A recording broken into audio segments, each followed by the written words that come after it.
الحمد لله رب العالمين والصلاة والسلام على سيد الأنبياء والمرسلين أما بعد فأعوذ بالله من الشيطان الرجيم بسم الله الرحمن الرحيم الصلاة والسلام عليك يا رسول الله وعلى آلك وأصحابك يا حبيب الله الصلاة والسلام عليك يا نبي الله وعلى آلك وأصحابك يا نور الله.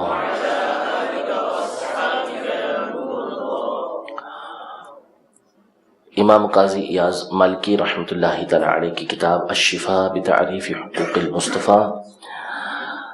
میں ہم نبی رحمت شفیع امت صلی اللہ تعالی علیہ وآلہ وسلم کے جو جامع فضائل پر مشتمل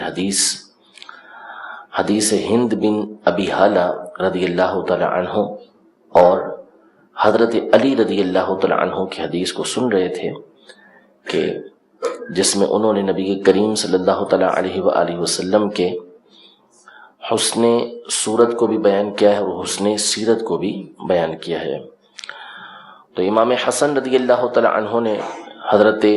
ہند بن ابی حالہ رضی اللہ تعالی عنہ سے نبی کریم صلی اللہ تعالی علیہ وآلہ وسلم کی سیرت کے کچھ پہلو سنے اور ایک عرصے تک امام حسین رضی اللہ تعالی عنہ سے ان کو چھپا کے رکھا کہ ان کو معلوم نہیں ہوگا، لیکن جب امام حسین کو بتایا تو پتہ چلا کہ امام حسین تو ان سے پہلے یہ باتیں جان چکے ہیں اور یہ باتیں انہوں نے اپنے والد گرامی حضرت علی المرتضیٰ کرم اللہ تعالی وجہہ الکریم سے سنی تھیں اور مختلف سوالات کیے تھے، یعنی حسن صورت کے بارے میں بھی، حسن سیرت کے بارے میں بھی، کہ گھر کے اندر کیا انداز ہوتا تھا، گھر کے باہر کیا انداز ہوتا تھا، جب اپنے رفقا کے اندر اپنے ساتھیوں کے اندر بیٹھتے تو کیا انداز آپ علیہ الصلوۃ والسلام کا ہوا کرتا تھا. اسی بات کو بیان کرتے ہوئے آگے بات بڑھاتے ہیں قاضی ایاز مالکی رحمۃ اللہ تعالی علیہ کہ چونکہ نبی کریم صلی اللہ تعالی علیہ وآلہ وسلم خود بردبار تھے، خود حیا والے تھے، خود صبر فرمانے والے تھے اور آپ علیہ الصلوۃ والسلام امانت دار تھے، تو نتیجہ یہ نکلتا تھا کہ آپ کی مجلس کے اندر آواز بھی بلند نہیں کی جاتی تھی اور نہ ہی وہاں پر کسی کی حد کے عزت ہوتی، کسی کی بے عزتی کی جاتی، ایسا بھی نہیں ہوتا تھا اور کسی کی غلطیاں بھی وہاں پر نہیں پکڑی جاتی تھیں. نتیجہ یہ نکلتا کہ آگے فرماتے ہیں کہ یتعاطفون بالتقوی متواضعین یوقرون فیہ الکبیر ویرحمون الصغیر وَيُرْفِدُونَ ذَا الْحَاجَةِ وَيَرْحَمُونَ الْغَرِيبَ. یعنی نبی کریم صلی اللہ تعالی علیہ وآلہ وسلم کے صحابہ بھی اس سیرت کے ساتھ مزین تھے کہ وہ ایک دوسرے کی عزت و احترام کرتے، ایک دوسرے کے اوپر رحم کرتے، شفقت کرتے، تقوی اختیار کرتے، تواضع کرتے، بڑا ہوتا تو چھوٹا اس کی عزت کرتا، چھوٹا ہوتا تو بڑا اس کے اوپر رحم کرتا، جس کی حاجت ہوتی تو حاجت کو یہ افراد پورا کرتے، کوئی اجنبی آ جاتا وہاں پر تو اس کو جھڑکنا نہیں بلکہ اس کے اوپر رحم کیا کرتے تھے، شفقت کیا کرتے تھے. حضرت امام حسین رضی اللہ تعالی عنہ مزید فرماتے ہیں کہ فَسَأَلْتُهُ عَنْ سِيرَتِهِ فِي جُلَسَائِهِ. مزید ارشاد فرمائیے کہ نبی کریم صلی اللہ تعالی علیہ وسلم اپنے ساتھیوں کے ساتھ کیسے ہوتے تھے. تو حضرت علی رضی اللہ تعالی عنہ نے فرمایا فقال کان رسول اللہ صلی اللہ تعالی علیہ وسلم دائم البشر سهل الخلق لین الجانب لیس بفظ ولا غلیظ ولا سخاب ولا فحاش ولا عیاب ولا مداح یتغافل عما لا یشتہی ولا یویس منہ. یعنی نبی کریم صلی اللہ تعالی علیہ وآلہ وسلم ہمیشہ مسکراتے رہتے تھے، اعلیٰ اخلاق تھے، نرمی کے ساتھ پیش آیا کرتے تھے، نہ سخت لہجہ ہوتا، نہ سخت طبیعت حضور علیہ الصلوۃ والسلام کی ہوتی، اور آپ علیہ الصلوۃ والسلام نہ چلا کر بات کرتے، نہ کوئی خراب بات کرتے، فحش بات کبھی نہیں کرتے، کسی کو عیب نہیں لگایا کرتے تھے، بے جا کسی کی تعریف نہیں کرتے تھے، جس کی خواہش نہیں اس کے در پہ نہیں ہوا کرتے تھے، یعنی اس کے پیچھے پڑ جائیں، جس کو چاہنا ہی نہیں ہے، جو طلب ہی نہیں ہے، تو اس سے تغافل برتا کرتے تھے، لیکن ذات ایسی تھی کہ آپ سے کوئی مایوس نہیں ہوتا تھا،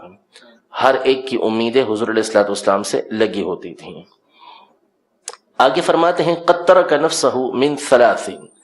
کہ حضور علیہ الصلوۃ والسلام نے اپنے لیے 3 باتیں چھوڑی ہوئی تھیں۔ نمبر 1 ریاکاری، حضور کا ہر کام صلی اللہ تعالی علیہ وسلم اللہ کی رضا کے لیے ہوتا تھا، اخلاص کے ساتھ۔ والاکثار، اور ذخیرہ اندوزی یا مال و دولت کا جمع کرنا، یہ حضور علیہ الصلوۃ والسلام کی طبیعت میں نہیں تھا۔ وما لا یعنیہ، اور جس چیز کی حاجت نہیں، جو آپ کے مطلب کی نہیں، آپ علیہ الصلوۃ والسلام اس کے پیچھے نہیں پڑتے تھے۔ اسی لیے خود ارشاد فرمایا کہ من حسن اسلام المرء ترک ما لا یعنیہ، آدمی کے بہترین اسلام میں سے، یعنی اسلام کی بہترین باتوں میں سے یہ ہے کہ وہ جس چیز میں کوئی فائدہ نہ ہو اس کو چھوڑ دے۔ تو جو فرمایا اس پر عمل بھی تھا، یعنی کہ فقط لوگوں سے کہا، بلکہ خود بھی آپ علیہ الصلوۃ والسلام اسی پر عمل کرتے تھے کہ ترک ما لا یعنیہ، یعنی آپ اس چیز کو چھوڑ دیا کرتے تھے کہ جس میں دین دنیا کا کوئی فائدہ نہیں ہوتا تھا۔ وَتَرَكَ النَّاسَ مِن ثَلَاثٍ، اور لوگوں کو 3 طرح سے آپ نے چھوڑا ہوا تھا۔ نمبر 1 اس طرح کہ لا يذم احدا، کسی کی مذمت نہیں فرمایا کرتے تھے۔ ولا يعيره، کسی کو آر نہیں دلاتے تھے کہ تم نے ایسا کیوں کیا، تم ایسا کرتے ہو، ایسا نہیں۔ ولا يطلب عورته، کسی کے عیبوں کے پیچھے حضور علیہ الصلوۃ والسلام نہیں پڑتے تھے، کسی کے عیب تلاش نہیں کیا کرتے تھے، حالانکہ ہر چیز آپ کے اوپر واضح تھی، لیکن آپ علیہ الصلوۃ والسلام کی سیرت یہ تھی کہ کسی کے عیب کے پیچھے نہیں پڑتے تھے، بلکہ یہ فرمایا کرتے تھے کہ میرے سامنے کسی کی برائی بھی بیان نہ کیا کرو، میرے اصحاب کی برائی نہیں بیان کیا کرو، کیونکہ میں چاہتا ہوں کہ جب اللہ کی بارگاہ میں حاضر ہوں تو میرا سینہ صاف ہو، ٹھیک ہے۔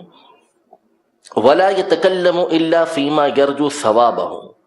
گفتگو اسی کام کی فرمایا کرتے تھے کہ جس میں ثواب کی امید ہوا کرتی تھی۔ اذا تکلم اطرق جلساؤہ کانما علی رؤوسہم الطیر، یعنی جب آپ گفتگو فرماتے تو آپ کے جو ساتھی ہوتے تھے، آپ کے صحابہ ہوتے تھے، وہ اپنے سروں کو ایسے جھکا لیا کرتے تھے کہ گویا ان کے سروں پر پرندے بیٹھے ہوئے ہیں۔ وَإِذَا سَكَتَ تَكَلَّمُوا، جب حضور علیہ الصلوۃ والسلام سکوت فرماتے تو اب یہ گفتگو کرتے۔ لا يتنازعون عنده الحدیث، کہ حضور علیہ الصلوۃ والسلام کی بارگاہ کا ادب کرتے، کسی بات میں آپ کے پاس جھگڑا نہیں کیا کرتے تھے۔ من تکلم عنده انصتوا له حتى يفرغ، بلکہ معاملہ یہ تھا کہ جو حضور کی بارگاہ میں گفتگو کرتا تو سب توجہ کے ساتھ اس کی بات بھی سنا کرتے، یہاں تک کہ وہ اپنی بات کہی کے فارغ ہو جاتا۔ حدیثہم حدیث اولہم یضحک مما یضحکون منہ ویتعجب مما یتعجبون منہ ویصبر للغریب علی الجفوۃ فی المنطق، یعنی حضور علیہ الصلوۃ والسلام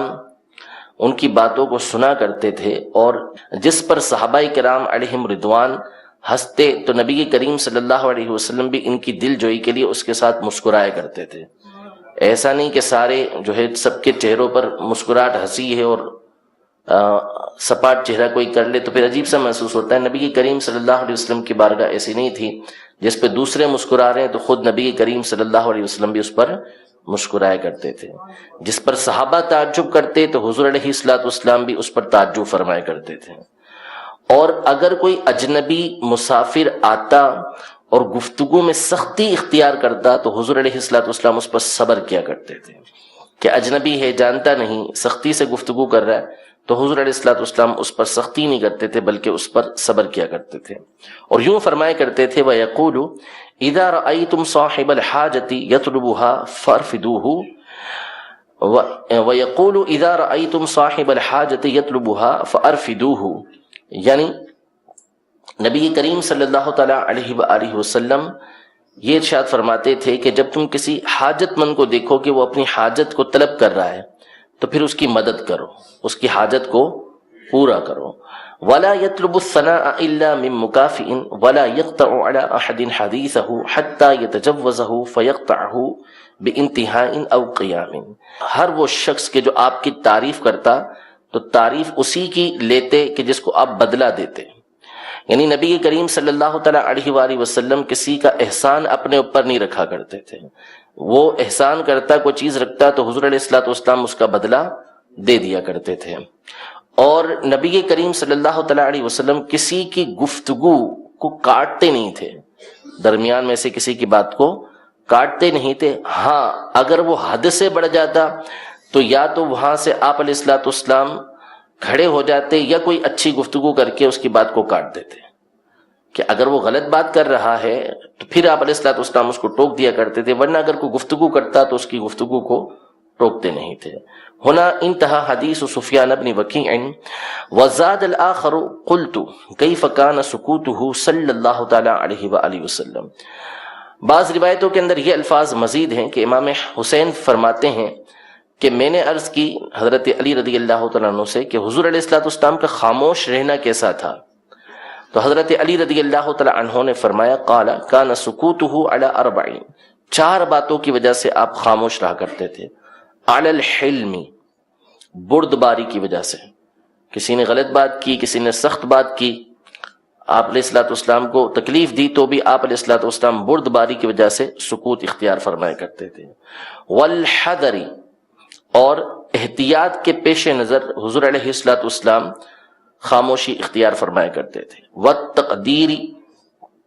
والتفکر، اور تقدیر اور سوچ و بچار کی وجہ سے آپ علیہ الصلوۃ والسلام خاموشی اختیار فرمایا کرتے تھے. اب خود اسی کی وضاحت کرتے ہیں کہ فاما تقدیرہ ففی تسویۃ النظر والاستماع بین الناس، کہ آپ علیہ الصلوۃ والسلام کا تقدیر کی وجہ سے، یعنی تقدیر سے مراد کیا ہے، اس کی وجہ سے خاموش رہنا، اس سے مراد یہ ہے، اس کا معنی یہ ہے کہ آپ علیہ الصلوۃ والسلام اس لیے خاموش رہتے تھے تاکہ لوگوں کی گفتگو کو سنیں. کیونکہ جب خود بندہ کوئی گفتگو کرے گا تو سامنے والے کی گفتگو سن نہیں سکے گا. کسی کے اوپر توجہ دینے کے لیے، کسی کی بات کو توجہ کے ساتھ سننے کے لیے آپ علیہ الصلوۃ والسلام خاموش رہا کرتے تھے، اور سب کو برابر کا درجہ دینے کے لیے آپ علیہ الصلوۃ والسلام خاموشی اختیار کرتے تھے. یہ نہیں کہ بڑے کی بات تو توجہ سے سنی، چھوٹے کی بات کو توجہ سے نہیں سنا، نہیں، آپ علیہ الصلوۃ والسلام ہر ایک کی بات کو توجہ سے سنتے تھے. آگے فرماتے ہیں وَأَمَّا تَفَكُّرُهُ فَفِيمَا يَبْقَى وَيَفْنَى،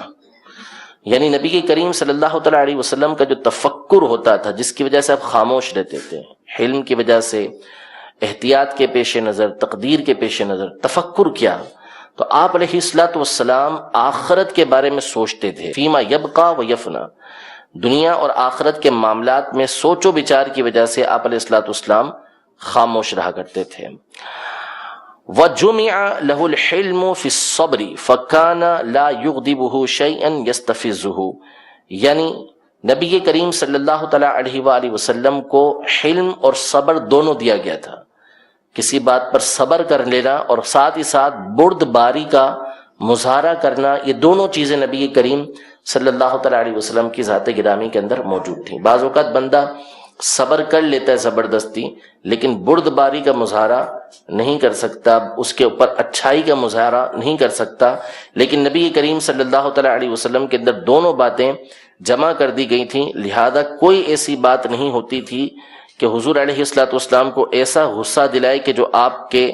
مقام و مرتبے سے ہٹ کر آپ کو گفتگو کرنے پر مجبور کرے. نہیں، نبی کریم صلی اللہ تعالیٰ علیہ وآلہ وسلم کے اندر صبر و حلم دونوں چیزیں موجود تھیں. وَجُمِعَ لَهُ فِي الْحَذْرِ 4، یہ جو احتیاط کی بات کی کہ حضور علیہ الصلوۃ والسلام احتیاط کے پیش نظر خاموش رہا کرتے تھے، تو اس میں 4 باتیں آپ احتیاط کو پیش نظر رکھتے تھے. یعنی ویسے ہی احتیاط جو برتا کرتے تھے نبی کریم صلی اللہ علیہ وسلم، اس میں 4 باتیں تھیں. نمبر 1، اخذہ بالحسن لیقتدى بہ، کہ آپ علیہ الصلوۃ والسلام ہمیشہ اچھی بات کو اختیار فرماتے تاکہ اس اچھی بات میں آپ کی پیروی کی جائے. کیونکہ لقد کان لکم فی رسول اللہ اسوۃ حسنہ، کہ رسول اللہ صلی اللہ علیہ وسلم کی زندگی میں تمہارے لیے بہترین نمونہ ہے. تو آپ علیہ الصلوۃ والسلام ہر اچھی بات کو اختیار فرماتے تاکہ آپ کی پیروی کی جائے. وَتَرْكُهُ الْقَبِيحَ لِيُنْتَهَى عَنْهُ، یعنی نبی کریم صلی اللہ تعالیٰ علیہ وآلہ وسلم بری باتوں کو ترک کرتے تھے، چھوڑتے تھے، تاکہ آپ کی پیروی میں لوگ بھی اس کو چھوڑیں۔ واجتہاد الرأی بما اصلح امتہ والقیام لهم بما جمع لهم امر الدنیا والآخرہ۔ یہ دو باتیں ایک ساتھ بیان کی کہ آپ علیہ الصلوۃ والسلام کوشش کر کے اس بات کو اختیار فرماتے کہ جو آپ کی امت کے لیے زیادہ مفید ہو، آپ کی امت کے لیے زیادہ مفید ہو، اس بات کے لیے آپ کوشش کیا کرتے تھے، اور اسی طرح اسی کام کو آپ لیا کرتے تھے کہ جس میں امت کے لیے دنیا اور آخرت دونوں کی بہتری جمع کر دی گئی ہو۔ یعنی ایسا کام نبی کریم صلی اللہ علیہ وسلم اختیار فرماتے کہ اس کو اختیار کر کے امت کے لیے دنیا بھی بہتر اور آخرت بھی بہتر ہو جائے۔ فرماتے ہیں انتہى الوصف بحمد اللہ وعونہ، اللہ کے فضل و احسان، اللہ تبارک و تعالیٰ کی حمد ہے، اس کی مدد ہے کہ ہم نبی کریم صلی اللہ علیہ وسلم کے کچھ اوصاف کو بیان کرنے میں کامیاب ہوئے ہیں۔ آگے جو 26ویں ہماری فصل ہے جو اسی باب کی ہے، اس میں قاضی ایاز مالکی رحمۃ اللہ تعالی علیہ نے جو حدیث پاک پیچھے گزری ہے اس کے مشکل الفاظ کی عربی ہی میں تشریح کی ہے، آپ توجہ کے ساتھ برکت کے لیے اس کو سماعت فرما لیں۔ فرماتے ہیں فصل فی تفسیر غریب هذا الحدیث ومشکلہ، قوله المشذب ای البائن الطول فی نحافۃ وهو مثل قوله فی الحدیث الآخر لیس بالطویل الممغط والشعر الرجل الذي كأنه مشط فتكسر قليلا ليس بصبت ولا جعد والعقيقة شعر الرأس أراد إن انفرقت من ذات نفسها فرقها وإلا تركها معقوسة ويروى عقيصته وأزهر اللون نجره وقيل أزهر حسن ومنه زهرة الحياة الدنيا أي الحياة الدنيا أي زينتها وهذا كما قال في الحديث الآخر ليس بالأبيض الأمهق ولا بالآدم والأمهق هو الناصع البياض والآدم الأسمر اللون ومثله في الحديث الآخر أبيض مشرب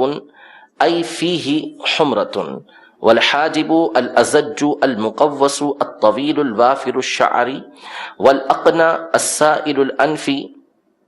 المرتفع وسطه والأشم الطويل قصبة الأنف والقرن اتصال شعر الحاجبين وضده البلج ووقع في حديث معبد وصفه بالقرن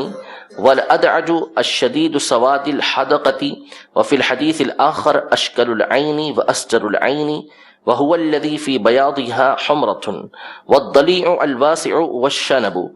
ورونق الأسنان وماؤها وقيلها رقتها وتحزيز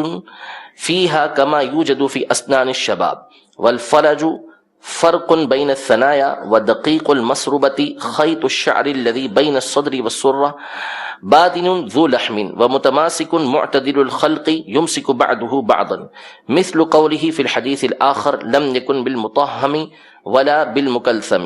أي ليس بمسترخي اللحم والمكلثم القصير الذقن والصباء البطن والصدر أي مستويهما مشيح الصدر إن صحت هذه اللفظة فتكون من الإقبال وهو أحد معاني أشحاحا أي أنه كان بادي الصدر ولم يكن في صدره قعس وهو تطامن فيه وبه يتضح قوله قبل سواء البطن والصدر أي ليس بمتقاعس الصدر ولا مفاض البطن ولعل اللفظ مسيح بالسين وفتح الميم بمعنى عريض كما وقع في رواية الأخرى وحكاه ابن دريد والكراديس رؤوس العظام وهو مثل قوله في الحديث الآخر جليل المشاش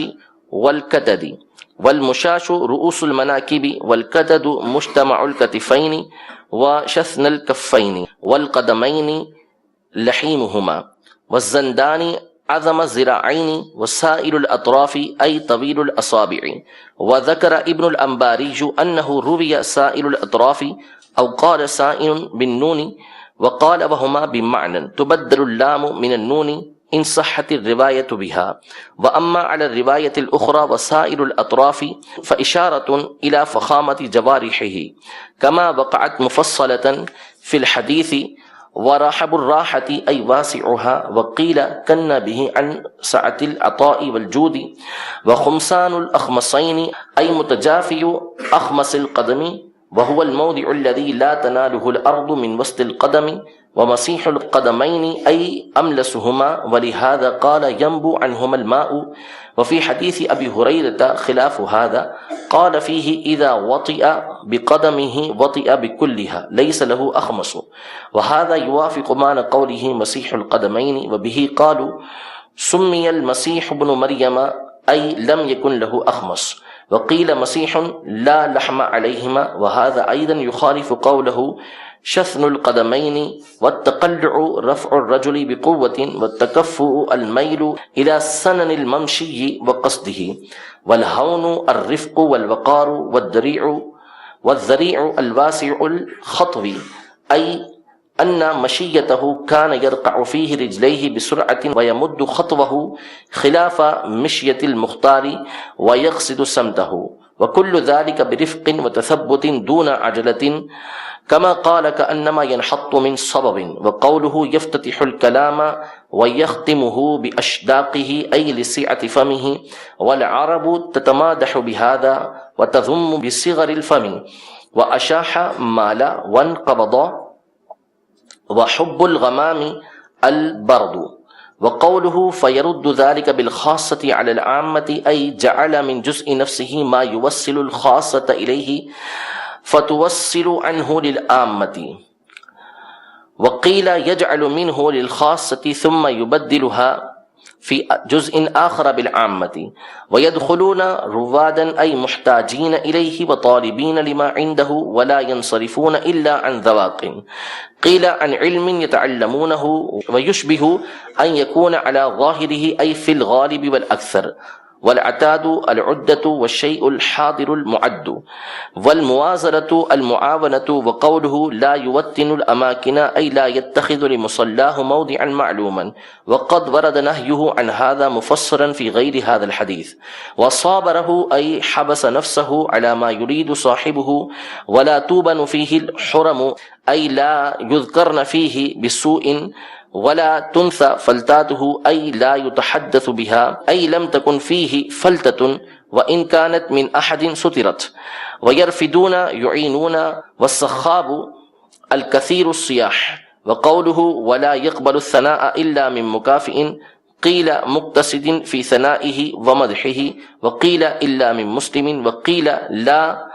من مكافئ على يد سبقت من النبي صلى الله تعالى عليه وسلم له.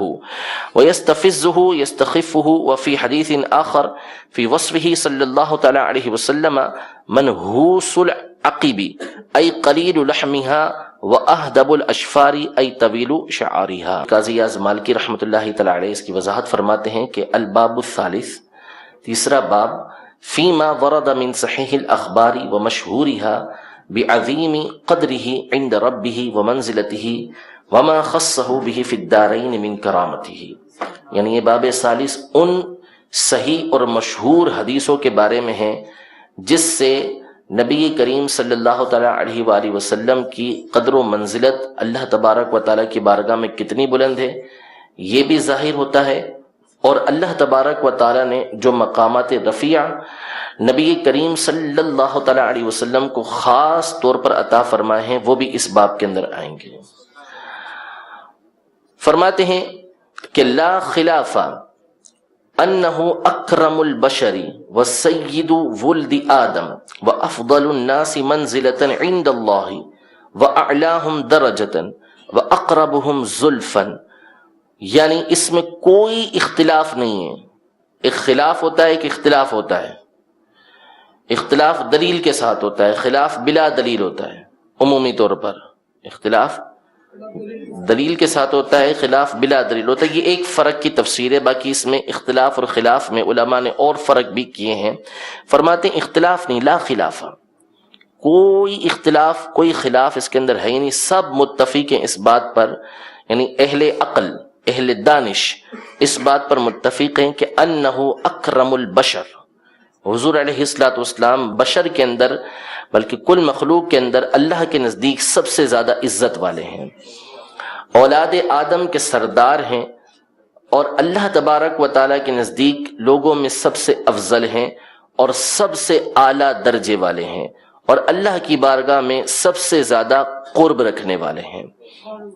وَاعْلَمْ أَنَّ الْأَحَادِيثَ الْوَارِدَةَ فِي ذَلِكَ كَثِيرَةٌ جِدًّا،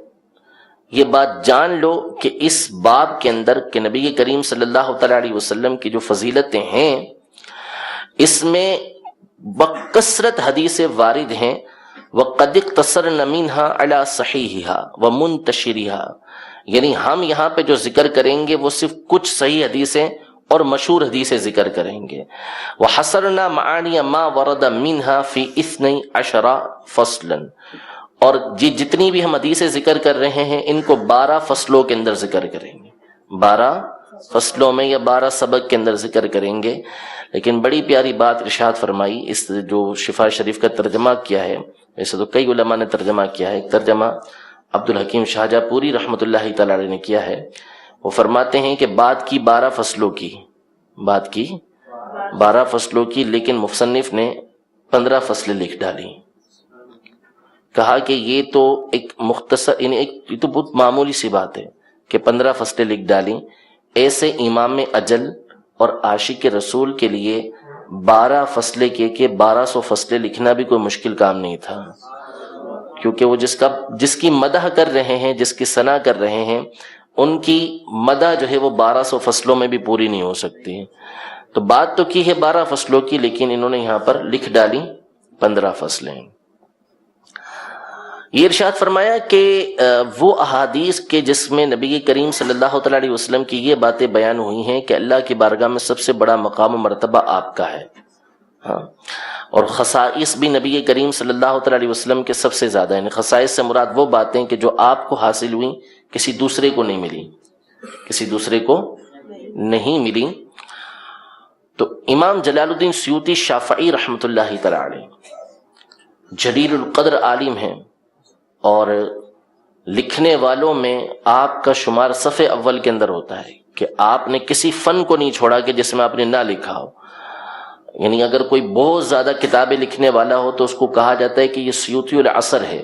اپنے زمانے کا سیوطی ہے، کہ اتنی زیادہ کتابیں لکھنے والا ہے۔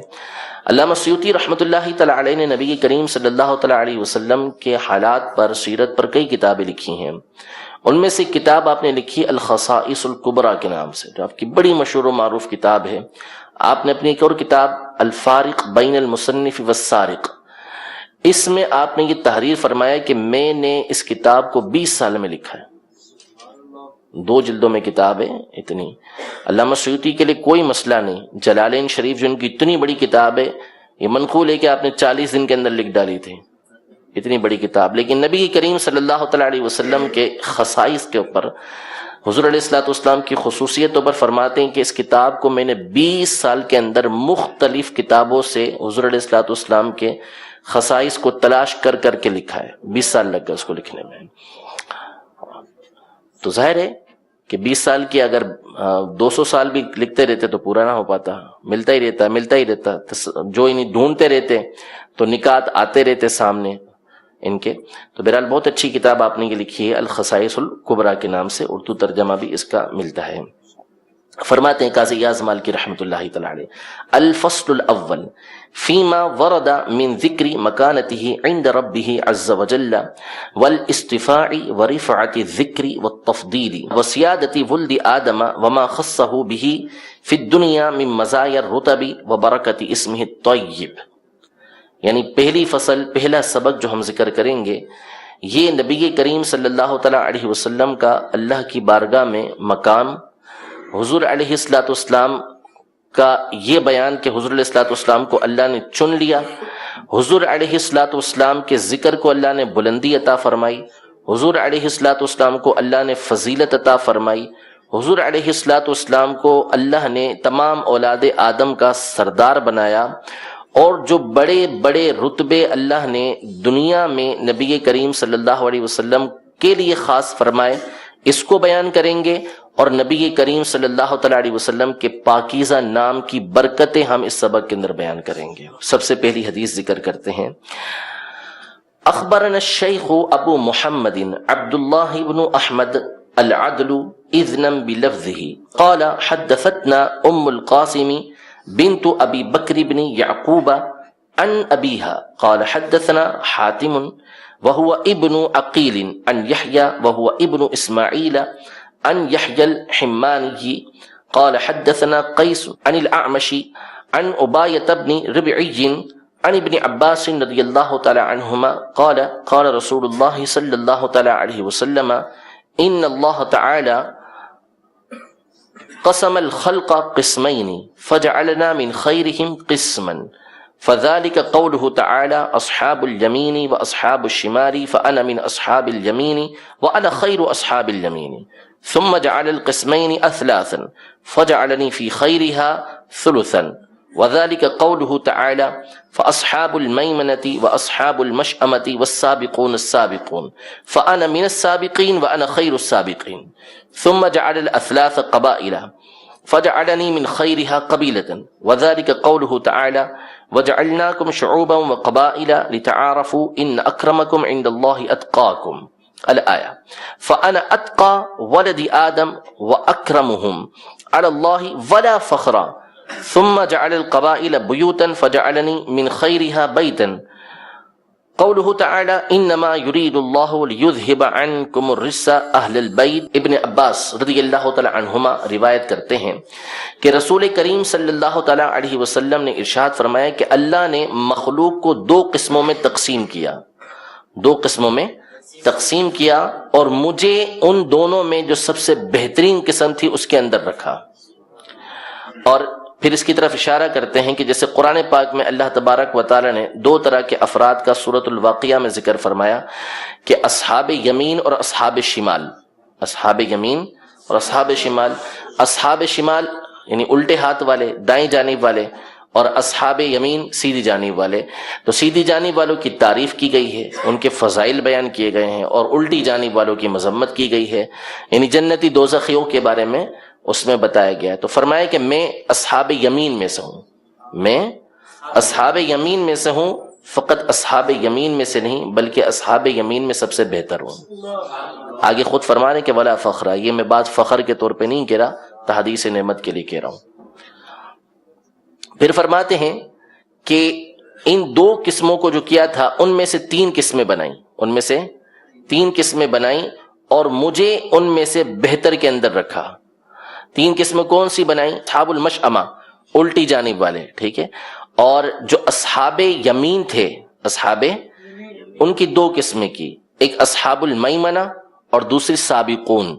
جنت کے اندر جو درجے ہوں گے وہ ہر ایک کے مساوی نہیں ہوں گے، سب سے آگے جو ہوں گے وہ سابقون ہوں گے، یعنی سبقت لے جانے والے. والسابقون السابقون اولئک المقربون، جو سبقت لے جانے والے ہیں یعنی آگے بڑھ جانے والے ہیں، یہی اللہ کی بارگاہ میں قرب حاصل کرنے والے ہیں. تو اصحاب الیمین بھی ہوں گے جنت کے اندر، لیکن اصحاب المیمنہ بھی ہوں گے، لیکن اصحاب المیمنہ میں جو مقام و مرتبہ ہوگا وہ کن کا بڑا ہوگا؟ سابقون کا. وہ ہوں گے بھی صحابہ میں سے تو بہت زیادہ ہوں گے، اور آنے والے لوگوں میں ان کی تعداد قلیل ہوگی بعد والوں کے اندر، جیسا کہ قرآن پاک میں سورہ واقعہ میں اللہ تبارک و تعالی نے ذکر فرمایا. حضور علیہ الصلوۃ والسلام فرماتے ہیں کہ میں سابقین میں سے ہوں، میں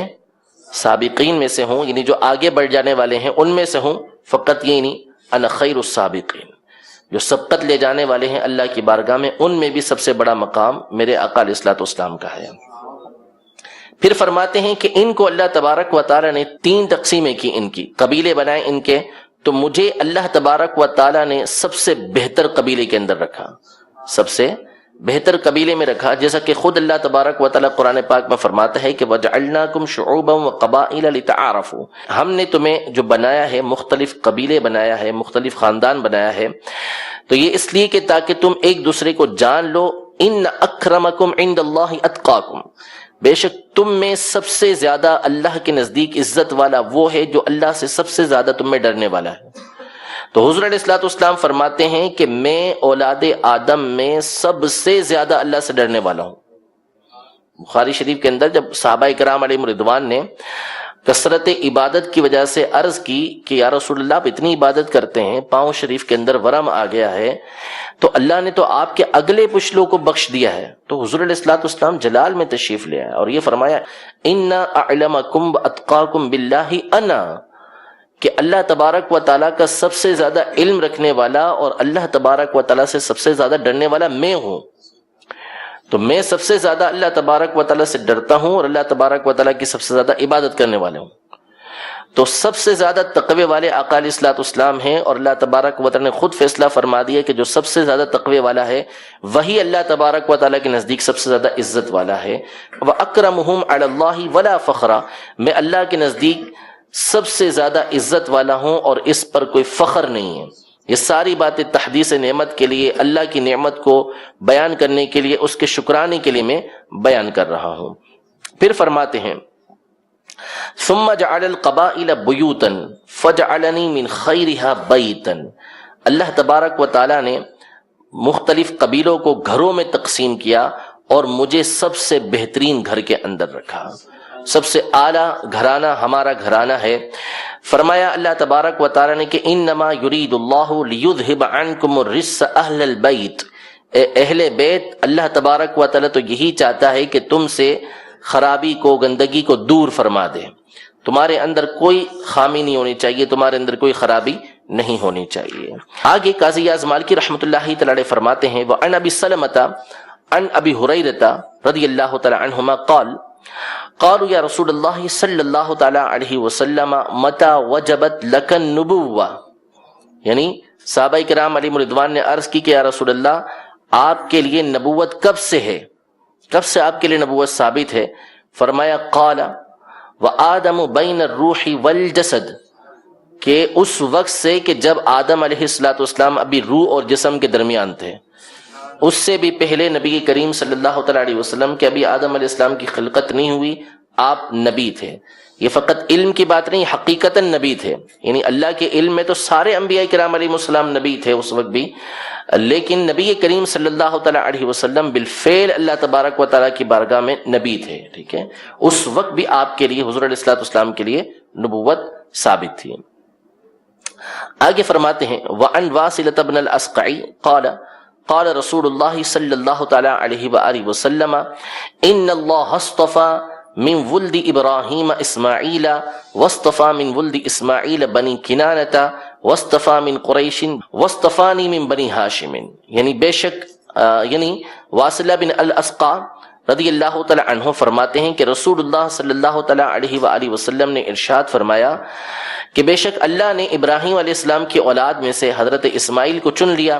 اور اولاد اسماعیل میں سے بنی کنانہ کو چن لیا یعنی اختیار کیا، پسند فرمایا، اور قریش میں سے اللہ تبارک و تعالی نے بنو ہاشم کو چن لیا، اور بنو ہاشم میں سے اللہ تبارک و تعالی نے مجھے چن لیا، یعنی مجھے فضیلت عطا فرمائی۔ تو درجہ بدرجہ جائیں گے تو نبی کریم صلی اللہ تعالی علیہ وسلم کا تمام مخلوق میں سب سے افضل ہونا یہ ثابت ہو جائے گا۔ مزید فرماتے ہیں ومن حدیث انس رضی اللہ تعالی عنہ انا اکرم ولد آدم علی ربی ولا فخر، کہ میں اللہ کی بارگاہ میں اولاد آدم میں سب سے زیادہ عزت والا ہوں، لیکن اس بات کو میں بطور فخر بیان نہیں کر رہا۔ وفی حدیث ابن عباس، حضرت ابن عباس کی حدیث کے الفاظ یہ ہیں انا اکرم الاولین والآخرین ولا فخر، کہ اولین آخرین جو جو آئے ہیں آئیں گے، سب سے زیادہ اللہ نے مجھے عزت عطا فرمائی ہے، اس میں کوئی فخر نہیں ہے۔ وعن عائشہ رضی اللہ تعالی عنہا اتانی جبریل علیہ السلام فقال قلبت مشارق الارض ومغاربها فلم ارى رجلا افضل من محمد ولم ارى بنی اب افضل من بنی ہاشم، یعنی حضرت عائشہ رضی اللہ تعالی عنہا فرماتی ہیں کہ نبی کریم صلی اللہ تعالی علیہ وسلم نے ارشاد فرمایا میرے پاس جبریل علیہ السلام آئے اور عرض کی کہ میں نے مشرق و مغرب پلٹ ڈالے، چھان ڈالے، لیکن محمد صلی اللہ تعالی علیہ وآلہ وسلم سے افضل کوئی شخص نہیں دیکھا، اور کوئی گھرانہ میں نے بنو ہاشم سے افضل گھرانہ نہیں دیکھا۔ یہ جبریل امین علیہ السلام بارگاہ رسالت میں عرض کر رہے ہیں۔ رب العزت جل وعلا ہم سب کو نبی کریم صلی اللہ تعالی علیہ وآلہ وسلم کے فضائل و کمالات کی لذت عطا فرمائے، محبت عطا فرمائے۔ حضرت انس رضی اللہ تعالی عنہ فرماتے ہیں وعن انس رضی اللہ تعالی عنہ ان النبی صلی اللہ تعالی علیہ وسلم اتي بالبراق لیلة اسری به فاستصعب علیہ فقال له جبریل بمحمد تفعل هذا فما ركبك احد اکرم على اللہ منہ فرفض عرقا۔ یعنی حضرت انس رضی اللہ تعالی عنہ روایت کرتے ہیں کہ نبی کریم صلی اللہ تعالی علیہ وسلم کے لیے اس رات جس میں آپ کو معراج کروائی گئی براق لایا گیا،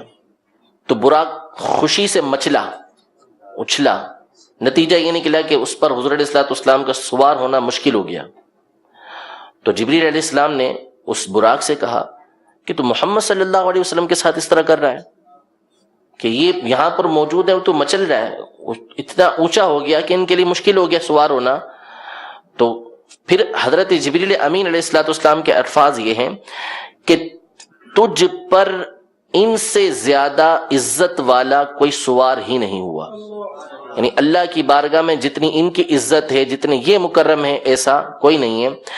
براق یہ سن کر پسینہ پسینہ ہو گیا اور نیچے ہو گیا، اور حضور علیہ السلام بآسانی اس کے اوپر سوار ہو گئے۔ رب العزت جل وعلا ہم سب کو اسی طرح نبی کریم صلی اللہ تعالی علیہ وسلم کے فضائل و کمالات کو بیان کرتے رہنے کی توفیق عطا فرمائے، زندگی ہماری اسی میں گزارے، حضور علیہ السلام کے دین متین کی خدمت کی توفیق عطا فرمائے، آمین بجاہ النبی الامین صلی اللہ تعالی علیہ وآلہ وسلم۔